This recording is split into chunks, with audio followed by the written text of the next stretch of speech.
আজকে মা সপ্তমী বুঝতে পুজো চলছে। এখন বলি হবে মা, বলি হওয়ার পরে 12টায় সান্ধ্য ব্যঞ্জনাদি ভোগ হবে, সন্ধ্যে 7টায় আরতি হবে।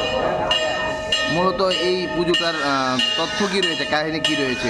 এটা মহারাজ সুরত করেছিলেন এই পুজোটা, রাজামল থেকে চলে আসছে। এটা সত্যযুগ থেকেই বাসন্তী দুর্গা দেবী, এটাই কালোর পুজো।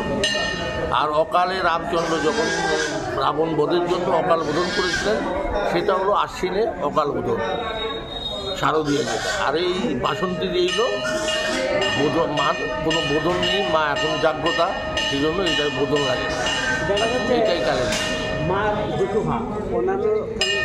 মার এখানে দশভুজা, দু হাত নেই, 10 হাতই মার। পেছনে অষ্টভুজা লুক্কায়িত, সামনে দ্বিভুজা দর্শিত দেখানোর জন্য। এটা মহারানী সুলক্ষণা দেবী মা।